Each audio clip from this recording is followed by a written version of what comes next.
excuse me, on the left over here, we have individuals who are religious fundamentalists, religious fanatics, and this is the expression, RT-PCR, real-time PCR expression of the VMAT2 gene.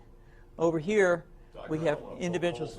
So let me complete. So over here, we have individuals who are not particularly fundamentalists, not particularly religious, and you can see there's a much reduced expression of this particular gene, the VMAT2 gene.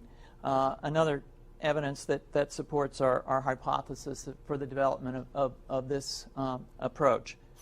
What you're suggesting here is by spreading this virus, we're going to eliminate individuals from donning on a bomb vest and going into a market and blowing up the market. So our hypothesis is that these are fanatical people, that they have overexpression of the VMAT2 gene, and that by vaccinating them against this, we'll eliminate this behavior.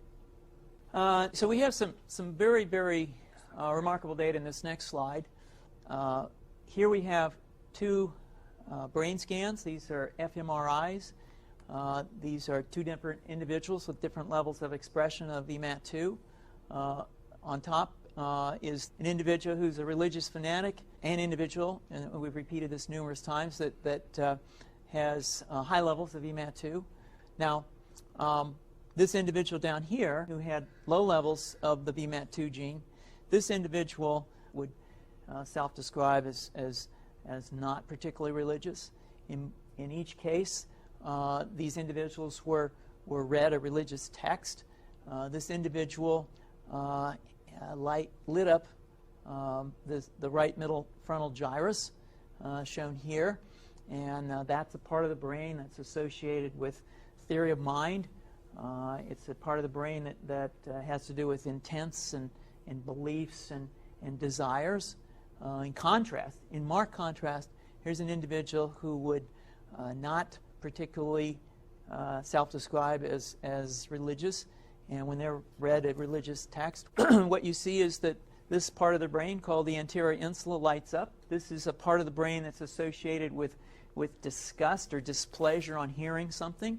So you're suggesting I take a CT scan with me when I'm evaluating people to determine whether I put a bullet in their head?